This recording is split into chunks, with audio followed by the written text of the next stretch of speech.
Oui, oui, c'est compris. Ah, tu l'as? Oui, oui. Je l'ai envoyé à... Je sais pas si elle a été imprimée.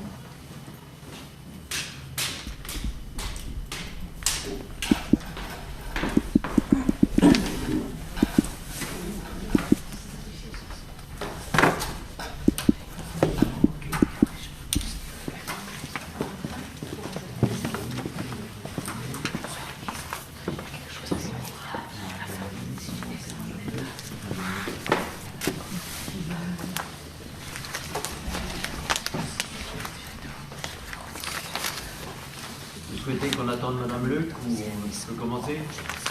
Elle va bouger, mais je sais pas. Donc on va commencer par l'appel de poste.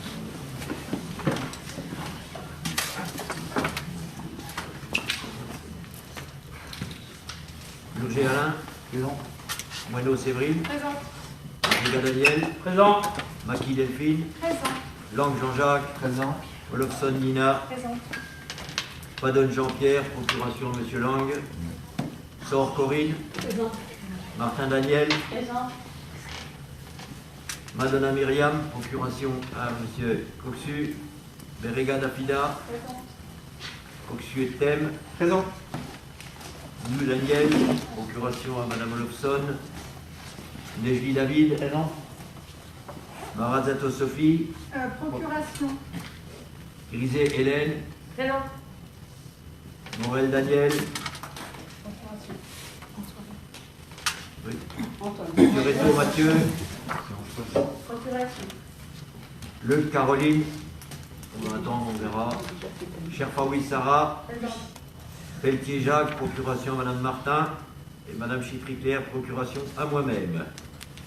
Nous avons atteint le quorum, nous allons pouvoir commencer le conseil.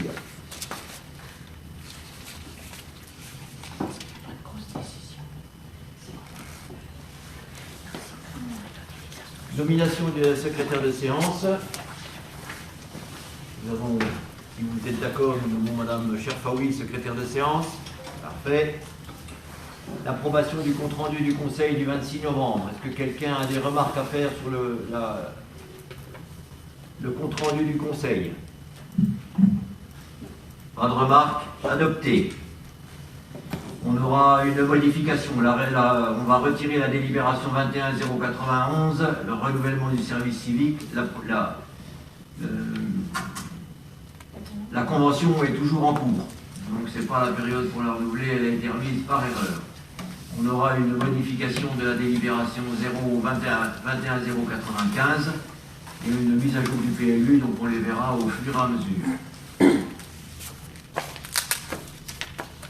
Quelques modifications, c'est la délégation de signature de Madame Olofsson. Donc la préfecture nous a précisé que la délégation ne pouvait pas être aussi générale que celle qui avait été mise, c'est-à-dire finance, budget et économie, et qu'il fallait préciser un certain nombre de critères.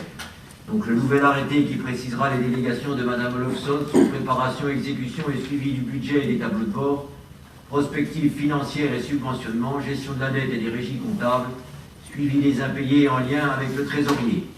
Donc on aura une délégation qui sera un peu plus précisée que la générale qui avait été donnée, en espérant qu'il ne fasse pas ça pour tous les adjoints, parce que les autres ressemblaient étrangement à ça. Donc là, maintenant, nous allons passer au conseil municipal avec l'ordre du jour. Donc là, vous voyez qu'au début, les numéros 1, 2 et 3 représentent les conventions au centre de gestion. Donc il vous est précisé, bien sûr, que toutes ces délibérations, elles seront transmises à la préfecture de Belfort ainsi qu'aux autres personnes et organismes concernés et qui pourront faire l'objet d'un recours devant le tribunal administratif de Besançon dans un délai de 2 mois. Les délibérations 82, 83, 84, je vais les laisser à Mme Moineau. Alors, la commune d'Essert souhaite former ses agents afin de leur dispenser une formation en vue d'être capable d'intervenir efficacement face à une situation d'accident de service en portant secours à la ou les victimes. Pour ce faire, une convention de formation avec le Centre de gestion de la fonction publique territoriale du territoire de Belfort est nécessaire. Donc, délibération 21-082. Convention de formation avec le Centre de gestion de la fonction publique territoriale du territoire de Belfort dans le cadre de la formation initiale sauveteur secouriste du travail. La formation initiale se déroulera sur 2 jours. Le coût forfaitaire de cette formation à la charge de la commune s'élève à 96 € TTC par agent. Ce tarif comprend la rémunération du formateur et les frais de reprographie. Les frais de repas du midi sont à la charge de la collectivité. En 2022, 8 agents sont potentiellement concernés par cette formation, soit un montant total de 768 € TTC. Donc il vous est demandé de réserver les crédits correspondant au budget 2022 et d'autoriser Monsieur le maire à signer la convention formation initiale sauveteur secouriste du travail avec le centre de gestion de la fonction publique territoriale du territoire de Belfort. Est-ce qu'il y a des questions sur cette délibération? Pas de questions. On passe au vote. Qui est contre? Qui s'abstient? Adopté à l'unanimité. Délibération 21083.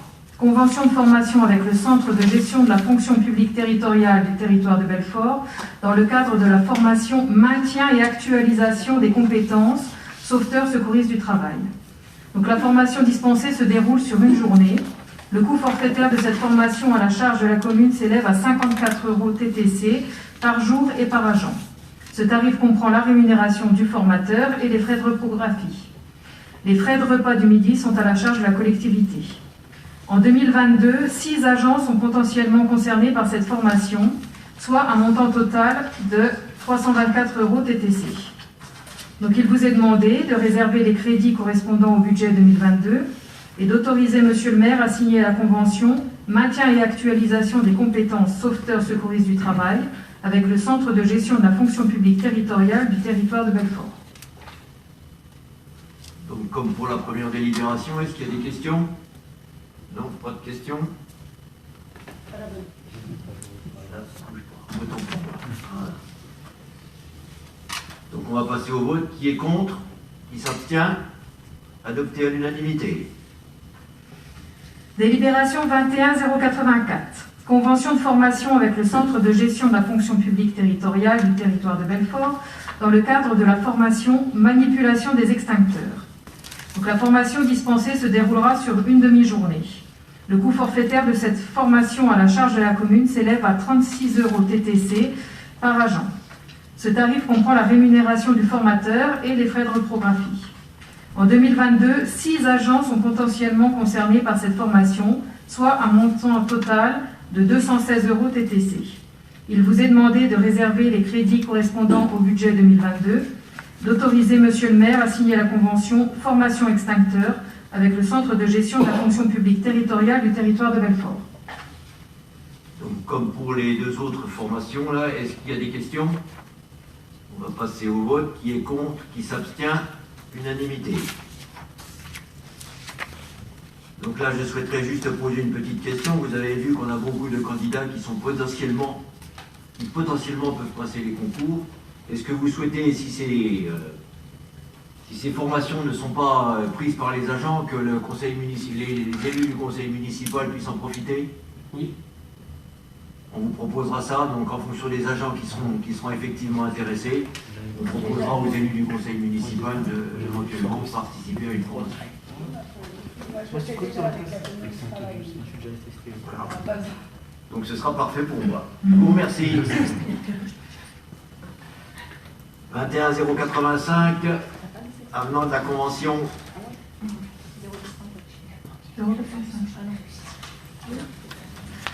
Délibération 21085.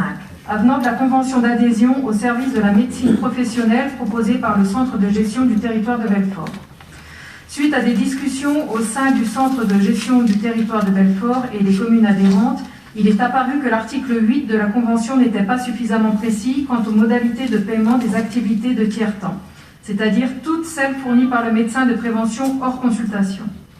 Le conseil d'administration du centre de gestion, dans une délibération du 1er octobre 2021, a décidé de clarifier cette situation par une modification de l'article 8 de la Convention. Ainsi, les coûts de tiers-temps du médecin facturés par le centre de gestion du Doubs à son homologue terrifortain sont intégralement répercutés sur l'adhérent ayant émis la demande d'intervention, sauf si ce dernier est rattaché au comité technique ou comité social territorial du centre de gestion. Cette modification n'apporte un changement que pour les collectivités disposant de leur propre instance paritaire. Un refus de signature entraînera la caducité pure et simple de l'actuelle convention d'adhésion au 31 décembre 2021. Donc il vous est demandé d'autoriser, Monsieur le maire, à signer l'avenant de la convention d'adhésion au service de médecine professionnelle du centre de gestion. Donc pour faire simple, pour nous ça ne change rien, puisqu'on n'a pas de comité, ni comité technique, ni CHSCT, voilà, comité social. Donc là, pour le moment, pour nous, ça ne nous concerne pas. Par contre, ils se sont rendus compte qu'effectivement, à partir du moment où le médecin participait à ces instances, il n'était pas rémunéré ou c'était la totalité, c'était le centre de gestion qui le rémunérait. Donc quand il y aura une sollicitation des communes, pas de la nôtre puisqu'on n'est pas concerné, il y aura une facturation complémentaire. Donc nous, on peut signer, ça ne nous coûtera rien. Sur cette délibération, il y a des questions? Oui. Nous, je voudrais simplement vous informer sur l'existence de l'obsèque aussi. Voilà.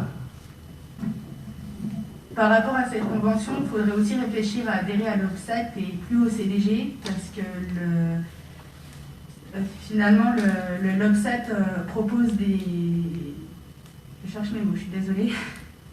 Propose des interventions plus pérennes finalement que le CDG. Donc réfléchir aussi du côté de l'obsèque quand il faudra renouveler la totalité de cette convention. Et en termes de coût? Ça coûte un peu plus cher, mais le service est meilleur. C'est plus pérenne que le CDG. Au PSAT? OPSAT. Oui. Donc on regardera ça. Ça veut dire quoi là? Parce que là j'ai PSAT. OPSAT, je sais plus ce que ça veut dire. Je vais dire un C'est problème un de santé au organisme, travail. de toute façon, c'est pas.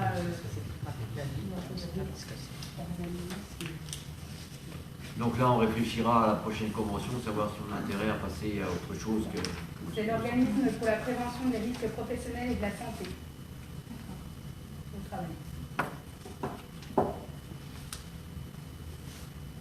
D'autres questions? D'autres précisions?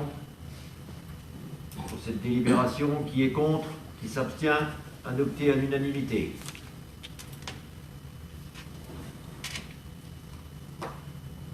Comme vous êtes secrétaire de séance, vous pourrez surveiller qu'effectivement ça ait bien été transcrit dans le compte rendu. Donc là, nous arrivons à la nomination des membres de la commission de contrôle des listes électorales. Vous savez que cette année encore, on va avoir 2 élections. On va avoir les présidentielles et les législatives. Donc il va y avoir une commission qui va réviser les listes électorales, s'assurer que tous ceux qui sont sur la liste sont bien résidents sur SR ou au moins payent des impôts sur SR. Donc les membres de la commission électorale sont désignés par arrêté préfectoral. La commune d'Essert faisant partie des communes de 1000 habitants et plus, la commission de contrôle est composée de 5 conseillers municipaux. Compte tenu de la présence de 3 listes représentées au conseil municipal, la répartition sera la suivante. 3 conseillers municipaux appartenant à la liste ayant obtenu le plus grand nombre de sièges, pris dans l'ordre du tableau parmi les membres prêts à participer aux travaux de la commission, et 2 conseillers municipaux appartenant respectivement à la 2e et à la 3e liste. Il est proposé au conseil municipal d'approuver la liste suivante comme membre de la commission de contrôle, donc il faut savoir qu'en principe, maire et adjoints sont exclus de cette commission. De même que tous ceux qui ont des délégations qui pourraient avoir un rapport avec une quelconque élection. Donc il vous est proposé d'approuver la liste suivante: Madame Berégade, Monsieur Spadone, Madame Sor, Madame Leuc et Monsieur Pelletier. Bien sûr, ainsi que la demande à Monsieur le Préfet de nommer ces 5 membres ci-dessus énumérés comme membres de la commission de contrôle. Est-ce qu'il y a des questions? Pas de questions, pas de précision. Qui est contre? Qui s'abstient? Adopté à l'unanimité.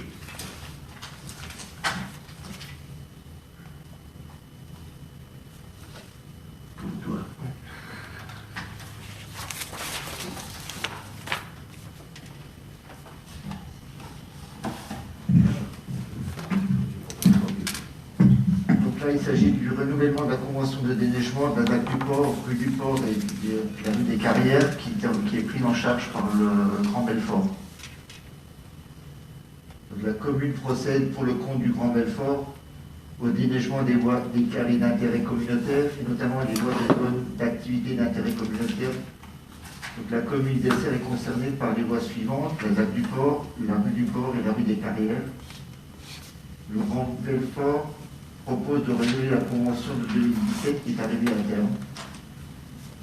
La nouvelle convention est établie pour une durée de 5 ans et s'appliquera dès cet hiver. La prise en charge s'effectue sur la base d'un prix forfaitaire de 2838 € TTC par kilomètre de voies entretenues et par hiver, soit pour la commune d'Essert 1809,81 pour 0,616 mètres de voies concernées. Voilà. Donc on vous demande d'approuver ces montants.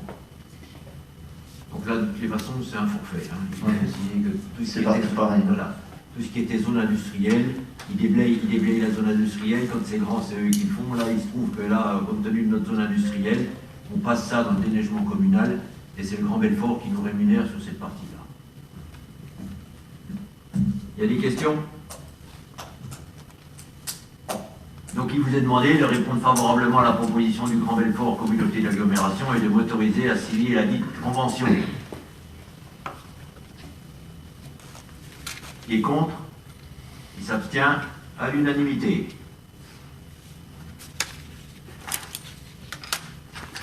Délégation de pouvoir du conseil municipal au maire.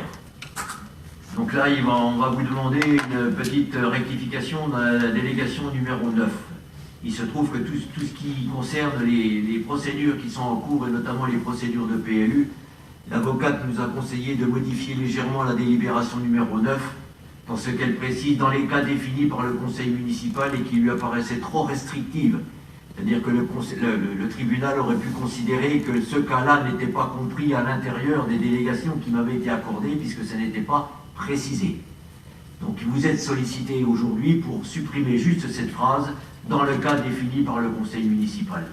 Donc là, délibération numéro 9 qui au départ était intitulée « D'intenter au nom de la commune les actions en justice ou de défendre la commune dans les actions intentées contre elle » dans les cas définis par le conseil municipal. Mais ces cas définis par le conseil municipal, il faudrait qu'ils soient listés.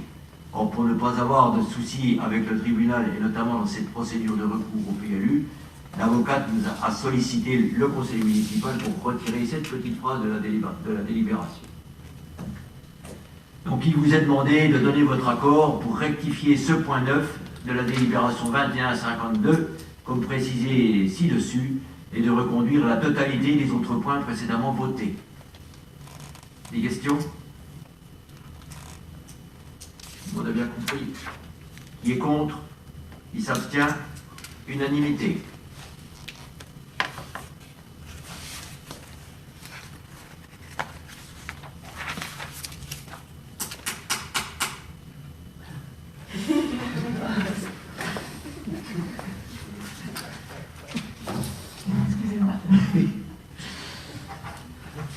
Donc nous allons aborder le sujet des subventions accordées aux écoles.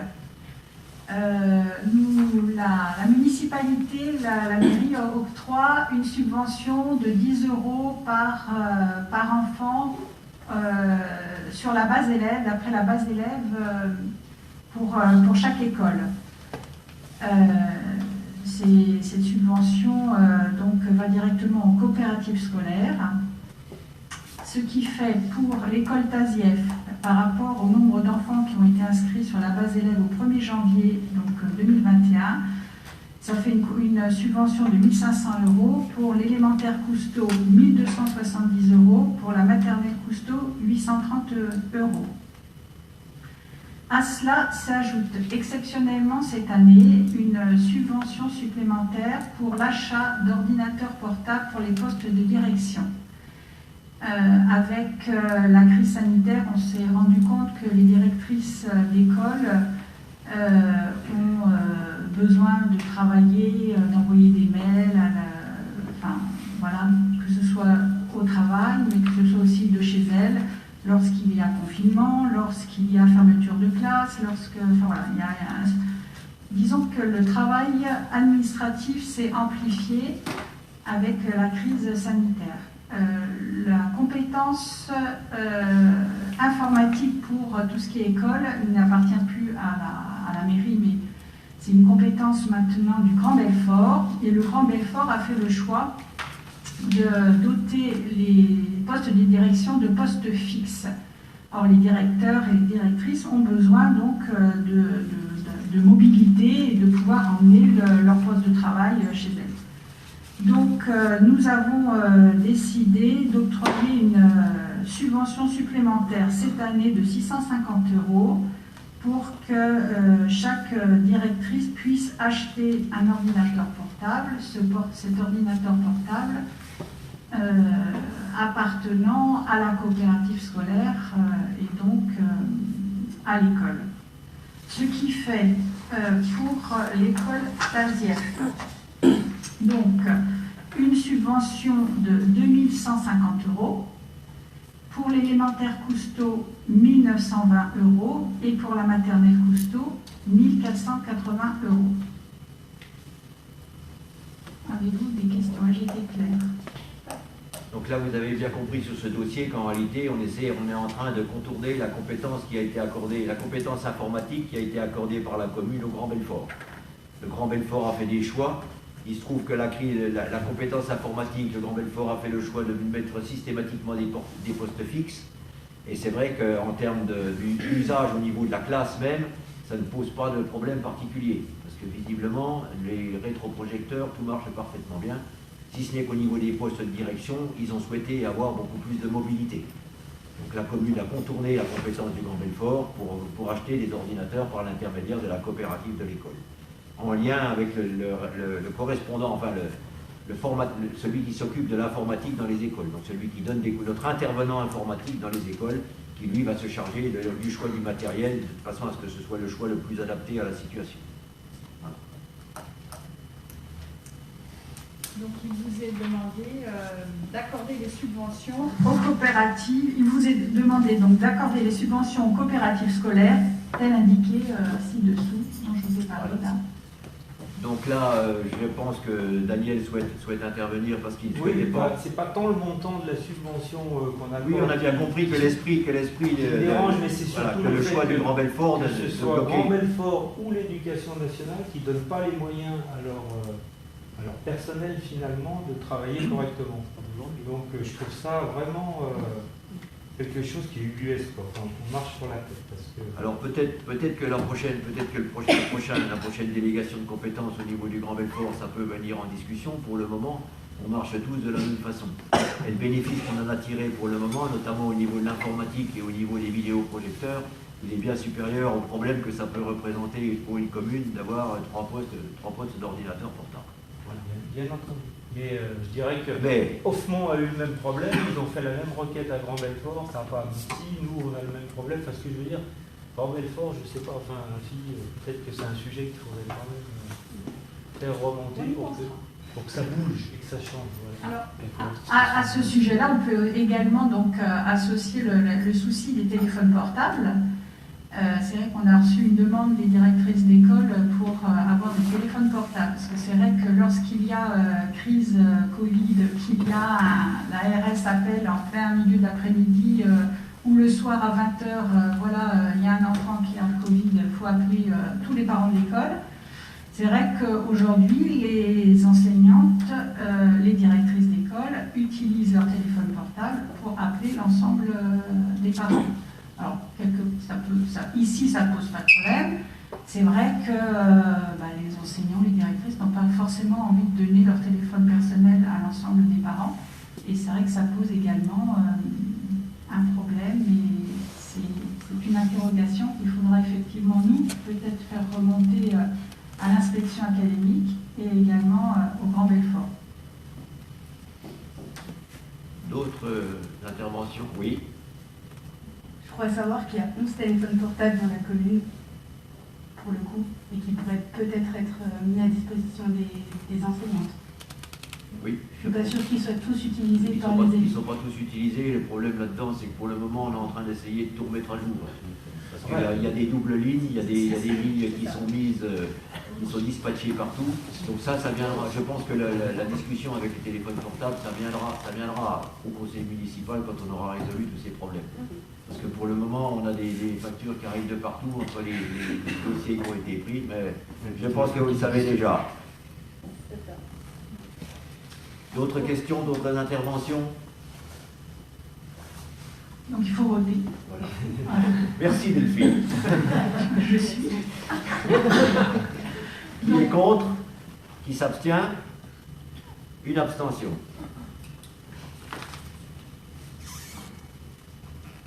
Voilà.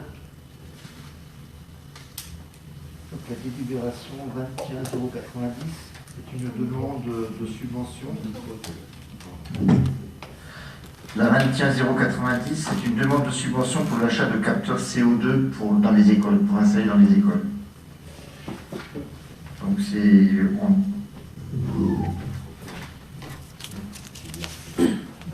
Afin de lutter contre la transmission du Covid-19 dans le milieu scolaire, la commune d'Essert souhaite se doter de capteurs pour les installer dans les salles de classe, dans les écoles. Donc il y a 15 salles de classe concernées. Donc, le ministère a annoncé un soutien exceptionnel serait apporté par l'État aux collectivités territoriales ayant acheté des capteurs de CO2. Un dossier de demande de subvention est à déposer avant le 31/12/2021. Le montant de l'aide demandée est déterminé en tenant compte de plusieurs critères. Le nombre d'élèves relevant des écoles publiques situées sur la commune. Un montant forfaitaire de 2 € par élève est appliqué. Le montant total des capteurs achetés et livrés dans les écoles, un montant forfaitaire de 50 € par unité est appliqué. Le coût d'acquisition réel de ces capteurs de CO2 par la collectivité. Donc c'est le plus petit montant qui est retenu pour avoir les subventions. Je pense que ça ne surprend personne. Voilà. Donc concernant la commune, pour l'achat des 15 sondes de CO2, pour un montant de 1737,54 €, la subvention sollicitée, sachant qu'on a 360 élèves. C'est 360. C'est 360 élèves, donc multiplié par 2, ça fait 720 € de subvention. Donc il est demandé au maire d'autoriser le maire à solliciter une subvention de l'État pour l'achat de ces capteurs, de signer tout document ci-avant. Des questions sur ce dossier? Oui. Il n'y a aucune obligation réglementaire là-dessus et si on respecte les recommandations, il n'y a aucun intérêt à acheter des capteurs de CO2. Alors le problème, je pense que c'est plus psychologique pour les enseignants et les parents que pour nécessité. Parce que de toutes les façons, il suffirait systématiquement à toutes les récréations d'aérer les bâtiments, sauf... C'est ce qui est censé être fait déjà. Oui, c'est ce qui est censé être fait, si ce n'est que le seul avantage des capteurs, c'est qu'ils ont effectivement un indicateur. C'est-à-dire que tant que le capteur est vert, personne ne risque rien. C'est con, maintenant.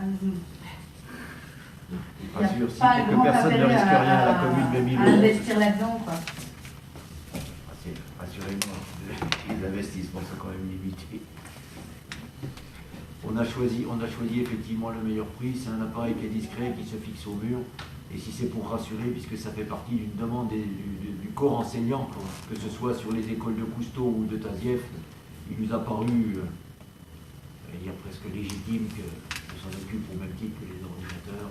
Donc si ça peut rassurer tout le monde, et les enseignants et les parents, pour ça.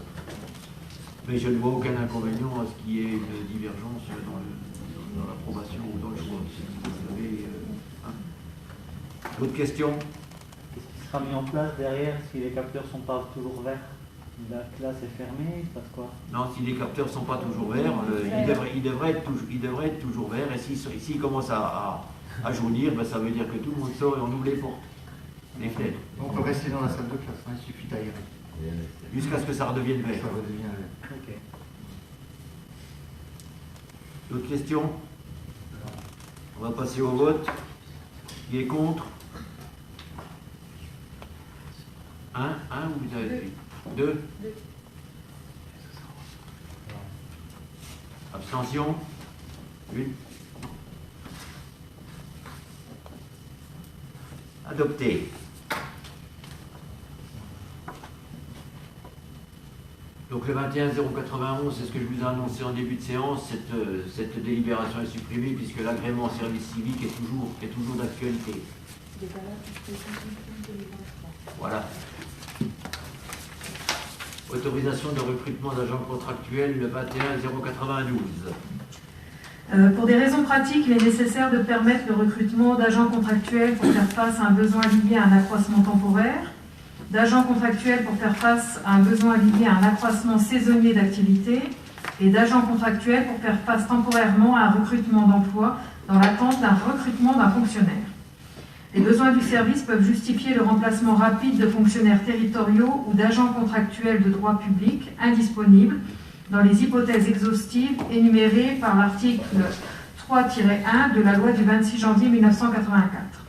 Donc il vous est demandé d'autoriser Monsieur le maire à recruter des agents contractuels de droit public dans les conditions fixées par l'article 3-1, 3-2, 3-1 et 3-2 de la loi du 26 janvier 1984 pour remplacer les fonctionnaires territoriaux ou des agents contractuels de droit public momentanément indisponibles. Des questions? Oui. Désolée, c'est Là pour ça? Non, là, c'est la juriste qui parle, c'est pas le 3-1, 3-2 et nouveau 3-1 et 3-2. C'est 3 premièrement, 3 deuxièmement. Et dans la délibération, faites pareil parce qu'après ça. J'ai déjà eu la réflexion. C'est ça. Enlevez votre tiret parce que moi j'ai déjà eu la réflexion en étant ici et c'est pour ça que je préfère vous le dire. 3 premièrement, 3 deuxièmement et après? Après ça reste comme ça. 3-1, 3-2. C'est parfait, on enlèvera le tiret entre 3 et 1 premièrement et 3 et 2 premièrement. D'autres questions? Toujours moi. Oui. Et le 3-3, vous comptez pas le mettre dans cette délibération? Et il dit quoi le 3-3? Parce que je ne le sais pas. Alors, c'est les fameux contrats qu'on peut conclure sur 3 ans renouvelables une fois et qui dépendent notamment des besoins liés à la nécessité de service. Donc exemple, bon là ce ne sera pas le cas parce que vous avez trouvé une DGS, mais s'il y a besoin de recruter une DGS, et c'est le cas de l'ancienne, elle a été recrutée sur ce motif-là.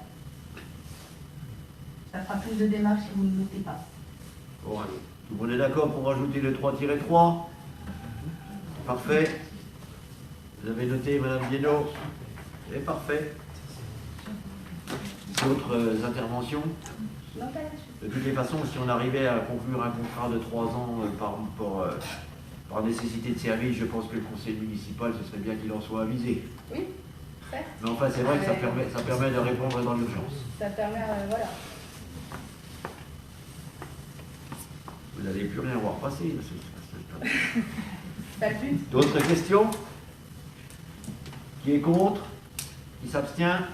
Unanimité.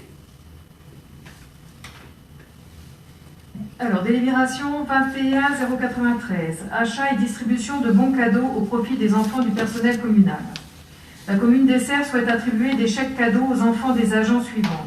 Donc titulaires, stagiaires, contractuels en CDI, contractuels en CDD, dès lors que le contrat soit égal ou supérieur à 6 mois et présent dans la collectivité au 25 décembre. Ces chèques cadeaux sont attribués à l'occasion de la fête de Noël dans les conditions suivantes. Donc des chèques cadeaux de 70 € par enfant et jusqu'à leur 16e anniversaire. Donc soit 21 enfants pour un montant de 1 470 €. Les crédits nécessaires à cet effet seront inscrits au budget. Donc il vous est demandé de dire que la commune offre pour Noël, le Noël des enfants du personnel, la somme de 70 € en bons cadeaux aux enfants des agents de la collectivité jusqu'à leur 16e anniversaire.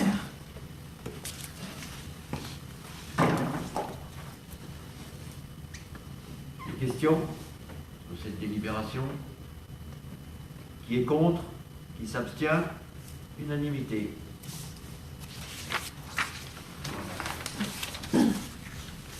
délibération 25-084-14. Cession d'un véhicule communal. Donc la commune souhaite procéder à la cession du véhicule Renault. On a le camion qui servait au déneigement. C'est un camion qui avait été acheté en 2008 avec une nappe de déneigement et du matériel de salage et qui, ces dernières années, n'a plus trop servi. En fait, depuis quelques années, c'est M. Calme qui fait le déneigement pour la commune. Donc la commune souhaite procéder à la cession de ce véhicule, considérant que le dit véhicule et ses équipements étaient principalement donc utilisés pour effectuer le déneigement dans la commune, que le dit camion nécessite d'importantes dépenses pour la remise en état, notamment les freins. C'est M. Calme qui se charge de réparer, de le remettre en état. Considérant que nous avons une convention de déneigement qui a été passée avec M. Calme en 2019 pour effectuer les déneigements de certaines rues communales pour le compte de la commune. D'ailleurs, qu'on a modifié récemment, on a rajouté quelques rues. On remerciera M. Calme sur ce déneigement, puisqu'on a rajouté plus de 2 km de sur les rues et il n'a pas modifié son forfait. Voilà. Sous réserve qu'il y ait de la neige. Donc il est proposé d'autoriser à M. le maire de céder le dit véhicule et ses équipements à la société Calme pour un montant de 20 000 €. Des questions? Je vous en prie. Les crédits ont été inscrits ou pas? Vont être inscrits? Ils vont être inscrits. Dans la DM, donc on passe déjà la vente et on inscrit le crédit juste derrière. Okay. Voilà. Ça fait partie de la modification de la délibération, puisque c'est M. Réto qui nous a informé qu'il était nécessaire de les inscrire. Voilà. Donc ça ne présentait pas beaucoup d'inconvénients, puisque de toutes les façons, on était déjà surcompensé, donc ça ne gênait pas du tout, mais juste pour qu'ils prennent en compte la recette. Donc là, pour ce camion, il a été acheté en 2008. Le problème à l'heure actuelle, c'est qu'au niveau du personnel municipal, on n'a plus de personnes qui soient susceptibles d'utiliser ce camion, puisqu'on n'a plus de personnel poids lourd. Voilà. Et en ce qui concerne le camion, en utilité communale, il était très peu sorti. C'est-à-dire qu'ils se sont rendus compte qu'en réalité, en dehors du déneigement où ils avaient besoin de poids pour pousser et pour porter la saleuse, le reste du temps, le camion était beaucoup trop gros pour les travaux qui sont exécutés dans la commune. Donc ça fait 2 ans que M. Calme l'a en location, puisque c'est lui qui le fait et il payait une location à la commune. Là, la commune a plutôt l'intention de retrouver un véhicule qui soit plus approprié aux besoins de la commune, notamment un petit camion plateau qui permettrait quand même, au même titre que l'Isuzu, mais d'avoir quelque chose qui soit un peu plus utilitaire que ça. Donc il vous est demandé de m'autoriser à vendre le dit véhicule et ses équipements pour 20 000 € à la SAS Calme. Est-ce qu'il y a d'autres questions? Qui est contre? Qui s'abstient? Unanimité. Madame Olofsson, la voilà.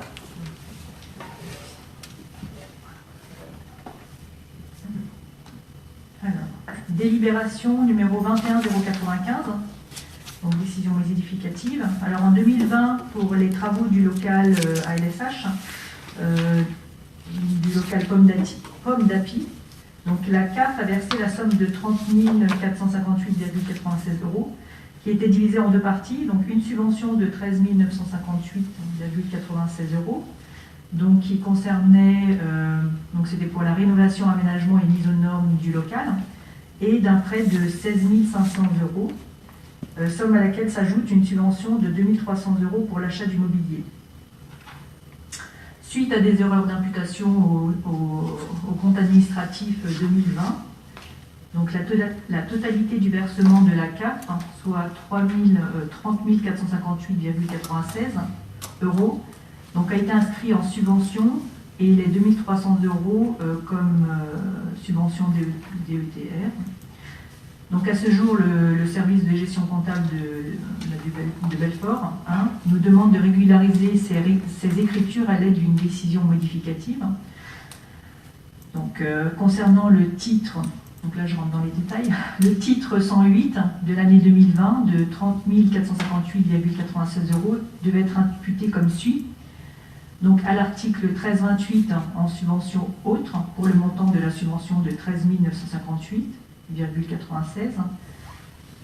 Et donc à l'article 16 818, autres prêteurs, pour le montant du prêt de 16 500 euros. Donc dans les 30 458,96 euros, il y a juste la somme de 13 000... non, la somme de 16 500 à rectifier. Hein. Pas la somme de 13 958, elle était imputée correctement. D'accord. Donc concernant le titre 104 de 2020 de 2300 euros, il devait être imputé à l'article 1328, subvention autre, et non à l'article 1341, subvention DETR. Voilà.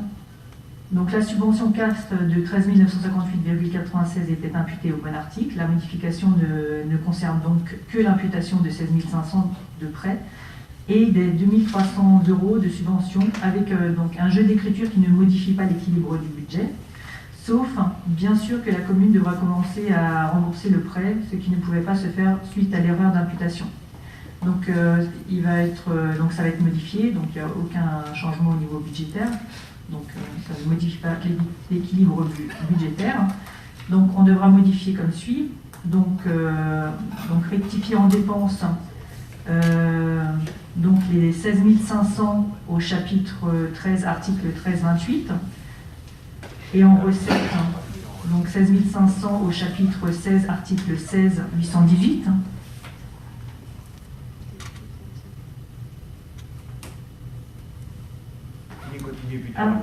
D'accord. Et ensuite, pour les 2300, donc en dépenses au chapitre 13, article 1341, et en recettes au chapitre 13, article 1328, on mettra donc les 2300. Vas-y.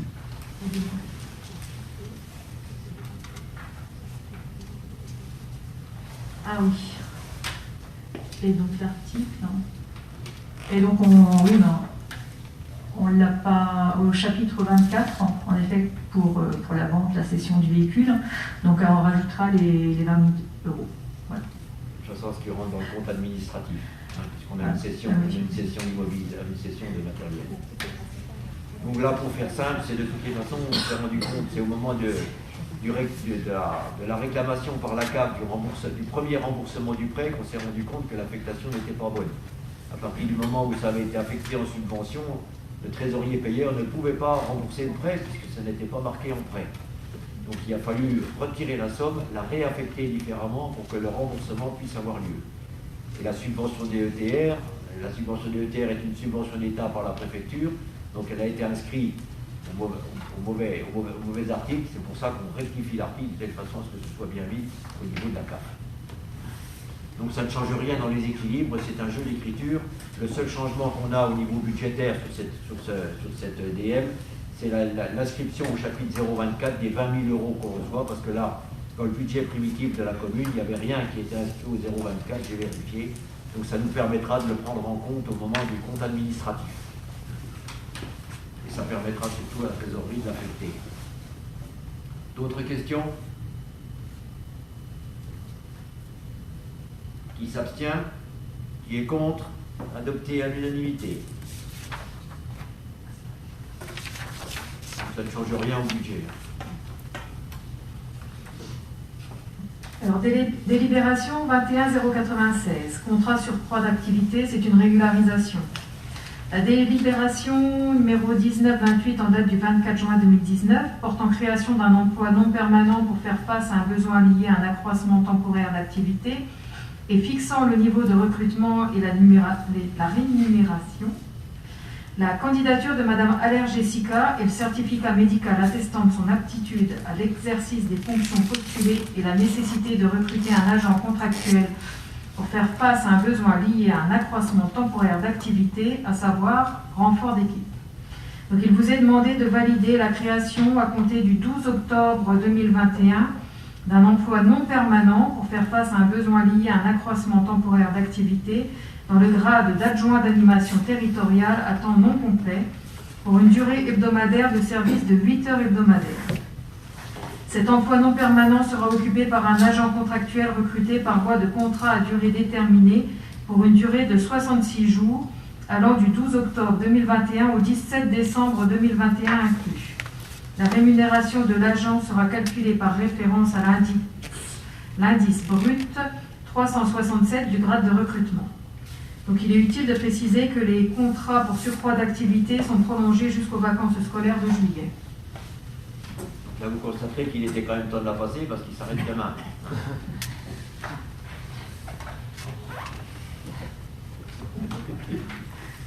Je vais encore vous embêter, mais bon. Mais non, non, non. On est là pour ça. La délibération 1928, c'est exactement la même qu'on a passée tout à l'heure, c'est la 21.092, elle ne crée pas d'emploi.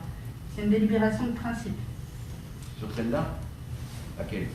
La 1928 qui est citée sur celle-ci, c'est une délibération de principe en fait qui autorise le recrutement de contractuels. Oui. Elle ne crée pas d'emploi. Elle ne crée pas d'emploi? Non.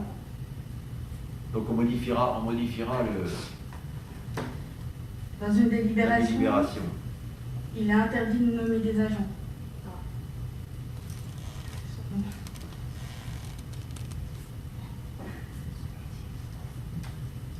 C'est comme ça qu'à la fin on sait plus qui c'est. Voilà, c'est Ouais, ça. on n'a pas le choix. Alors vous pouvez la passer, vous la passez sans nom.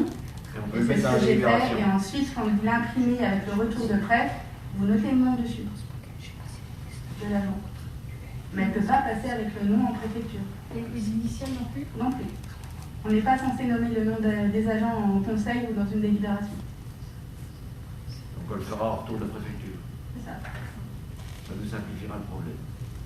Et- D'autres et remarques je- sur ce dossier? Je vais vous éviter encore une remarque du contrôle de légalité. Un poste ne peut pas être créé de façon rétroactive. Donc créer le poste au 12 octobre, ce ne sera pas possible.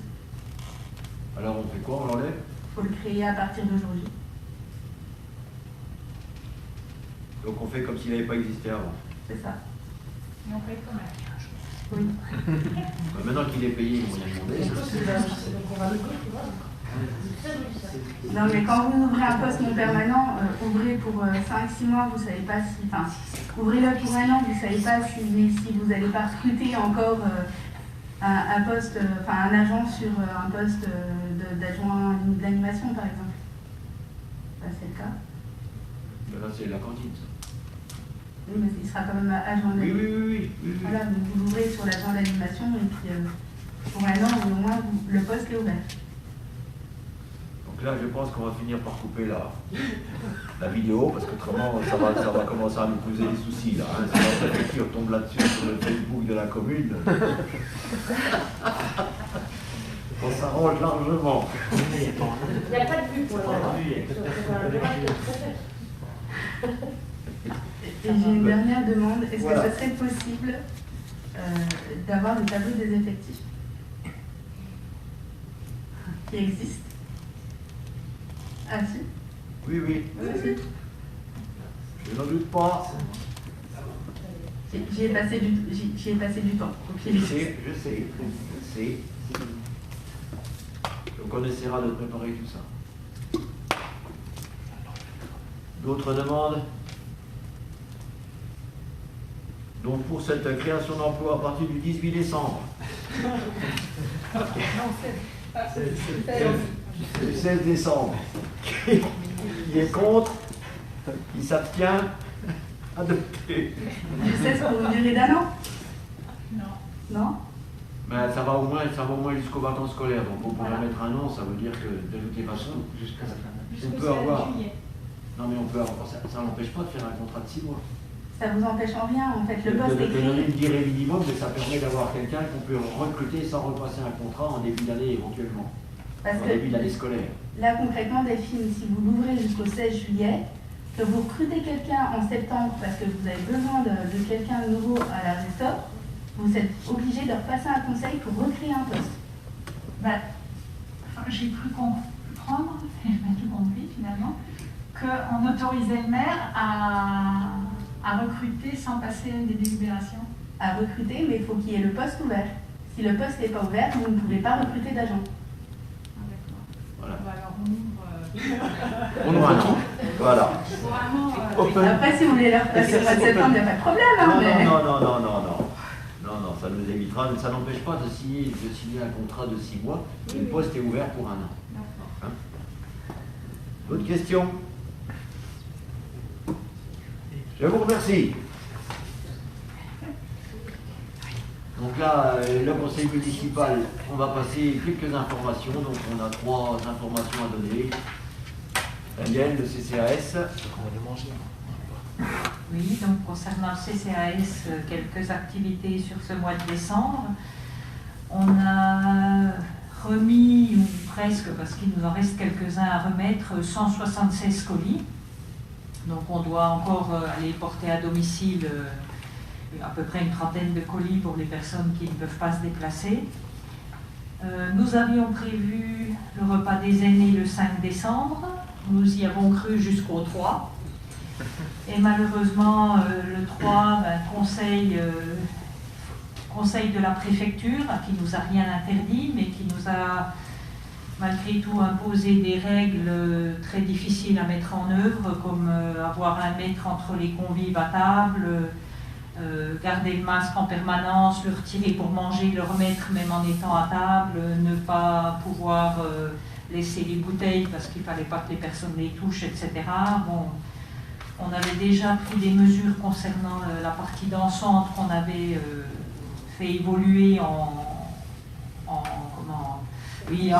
en spectacle, mais malheureusement, bon, les contraintes étaient beaucoup trop fortes, plus le risque qu'on ne voulait pas faire peser aux personnes. Donc le 3 après-midi, nous avons dû passer sur une autre solution qui a été, grâce à M. Jacquemin aussi, qui s'est bien démené pour préparer tous les menus en individuel pour qu'ils puissent être emportés. Et le dimanche matin, au lieu de faire le repas au logis, nous avons distribué les repas aux personnes qui sont venues les chercher et nous en avons livré quelques-uns.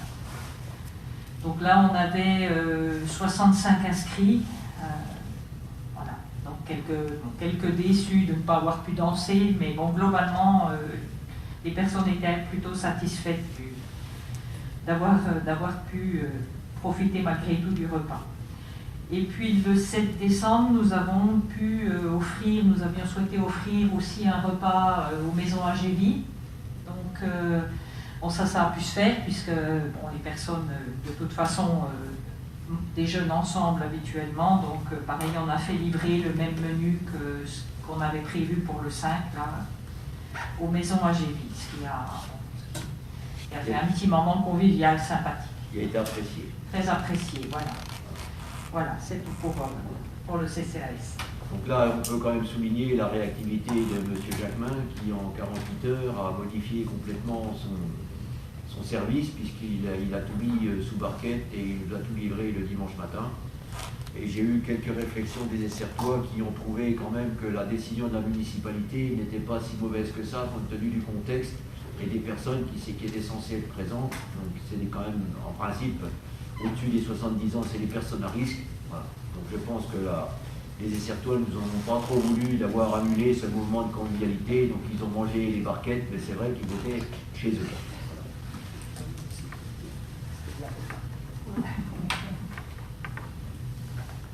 C'est bon, Daniel? C'est bon pour moi. Donc là, vous savez qu'on a passé la commission d'appel d'offres. Là, on va passer rapidement les contrats qui ont été les contrats d'assurance. Donc là, on avait quatre contrats d'assurance qui ont été gérés par Arima Consultant, le dommage aux biens, la responsabilité civile et protection juridique, les véhicules à moteur et la protection fonctionnelle.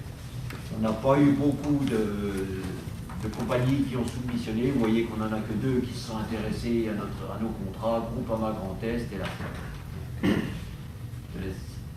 Allez. Donc, l'assurance dommage aux biens.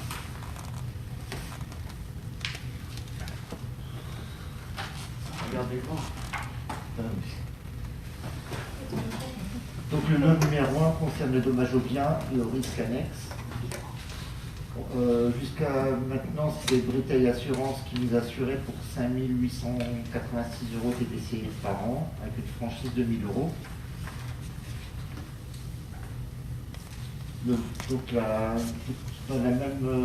en demandant les mêmes prestations sur le nouveau contrat, la SMACL propose donc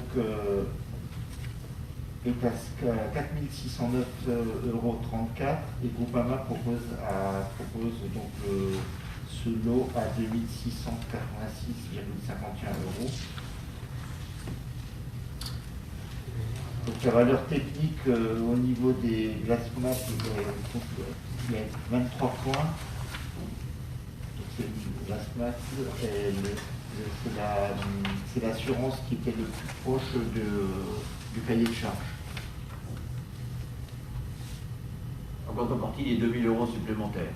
Donc en réalité, le cabinet qu'on a pris, le cabinet conseil, ils ont épluché la totalité. Donc c'est eux qui ont mis les conditions et les contraintes, et c'est eux qui en contrepartie ont étudié les retours des sociétés avec les risques et les garanties qui étaient offertes. Voilà. Donc vous voyez que sur le secteur du Loin, par exemple, on a des valeurs techniques sur la SMAC qui sont importantes. Par contre, en ce qui concerne le coût, on a une grosse perte puisqu'ils sont pratiquement 2 000 € plus chers, que Groupama.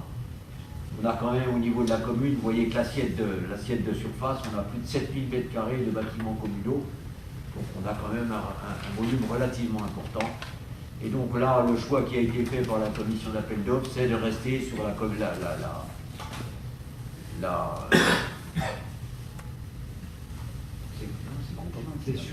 a une petite erreur. Il y a une petite erreur, c'est Groupama. On reste sur les appréciations qui ont été données par le cabinet de consultation. Donc c'est la moins chère, c'est les 2 686 € qui vont rentrer en ligne de compte.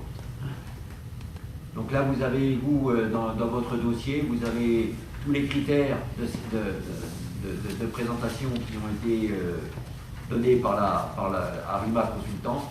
Voilà. Et vous avez le compte-rendu final des choix qui ont été faits. Lot numéro 2. Assurance des responsabilités et des risques annexes. Donc le lot était précédemment... C'était la SMAC qui nous assurait pour 1 555 € TTC par an, plus une assurance protection juridique pour 850 € TTC, donc soit 2 405 € par an.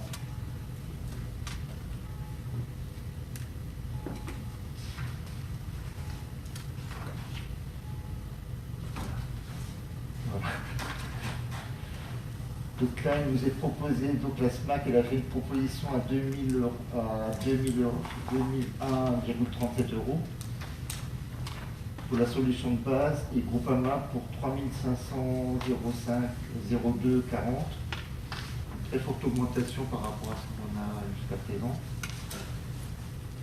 Et sur la partie PSE, protection juridique, la SMAC propose 1134. Une augmentation pareille, on passe de 850 à 1134 et Groupama est à 1041,08 €.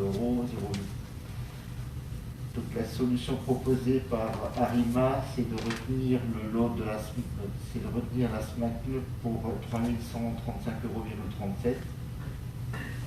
au détriment du Groupama qui est à plus de 4 543,48 €. Donc vous constatez que sur ce dossier, que ce soit en valeur technique ou en termes de prix, on a la SMAC qui est la mieux placée. Donc sur ce dossier-là, je pense qu'il n'y a pas trop d'hésitation à avoir. Voilà. Ensuite, le lot numéro 3, les assurances des véhicules et des risques annexes.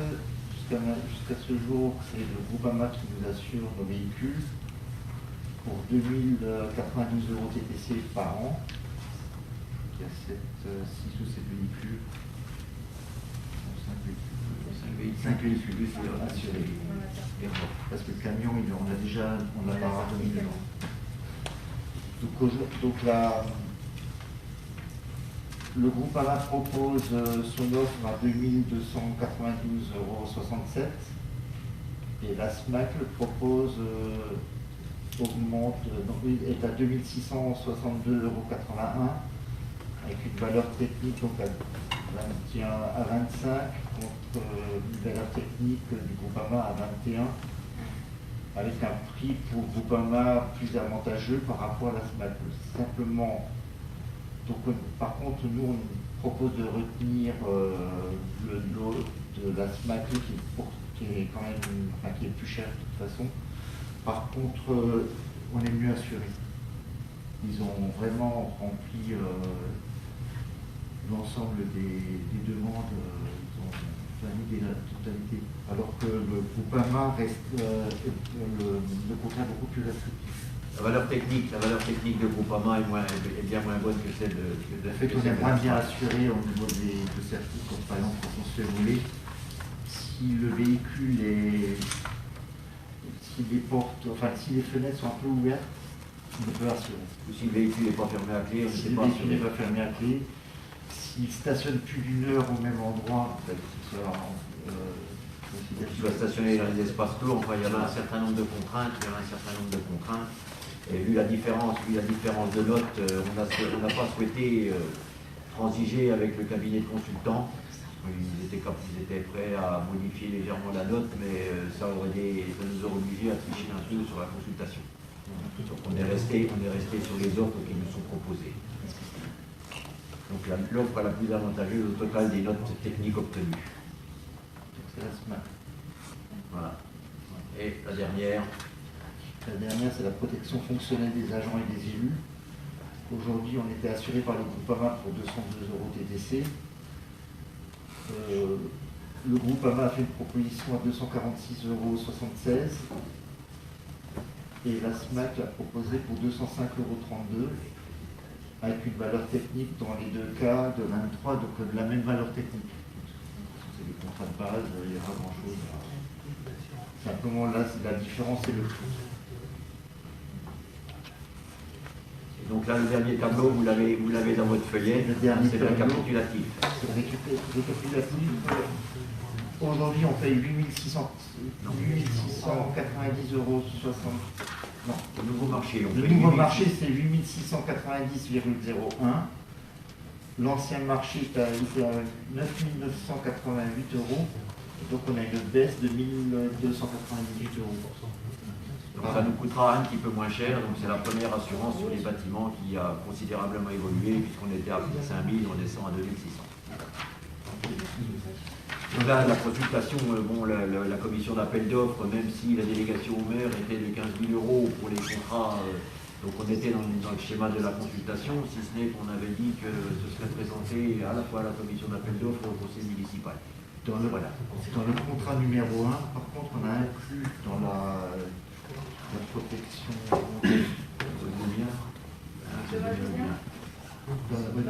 le fort. En responsabilité civile.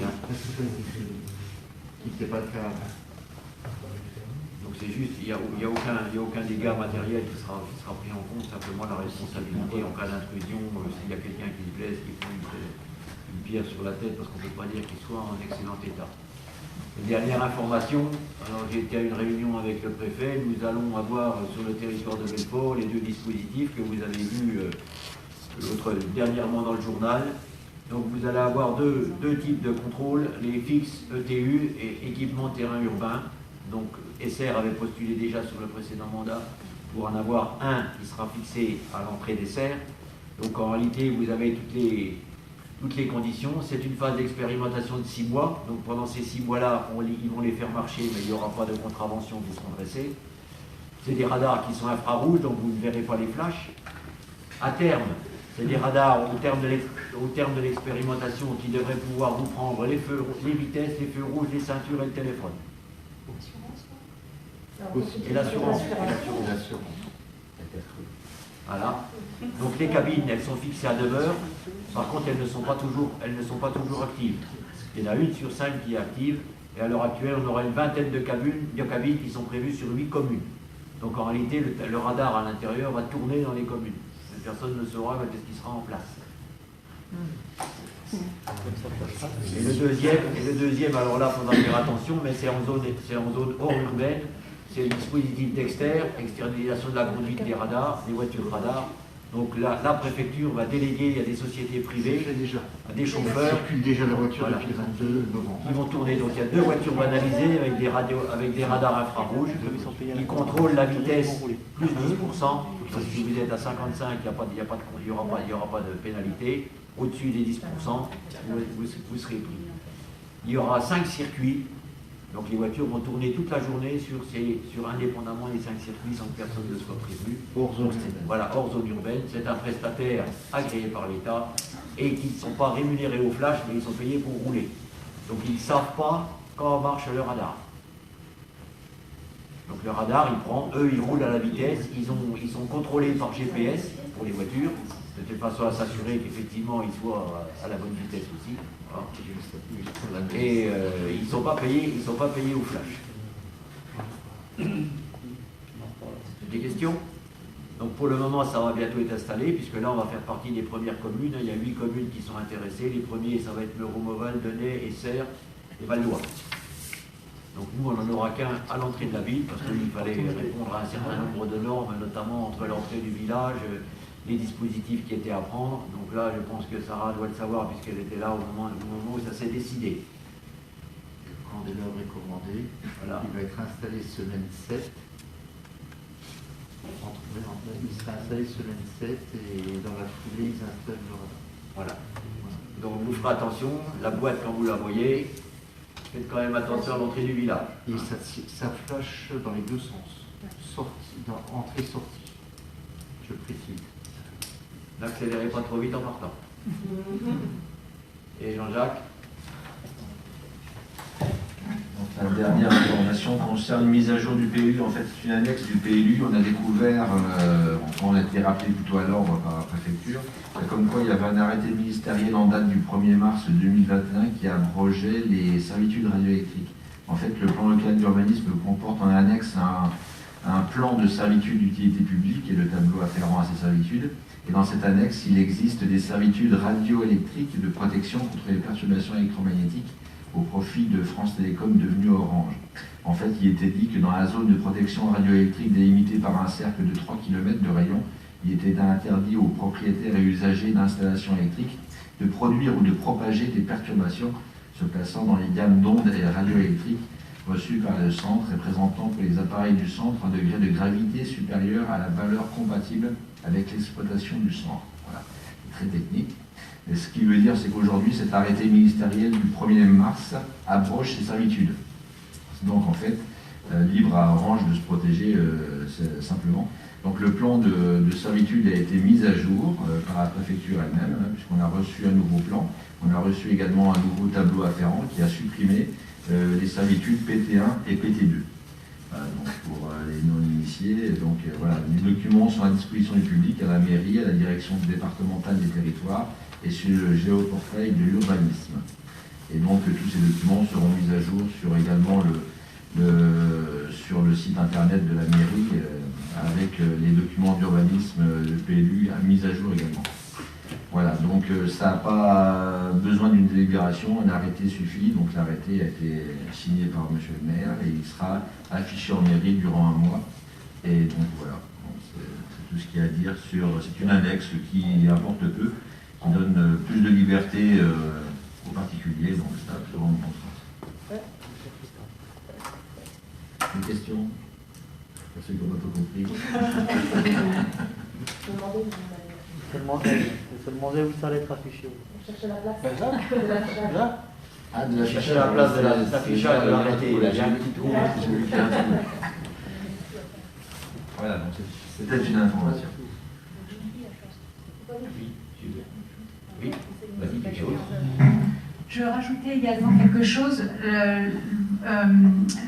Lors du dernier conseil municipal, vous avez donné l'autorisation à Monsieur le maire de signer la convention territoriale globale. Donc la convention est finie, terminée, et elle sera signée donc le mercredi 19 janvier 2022.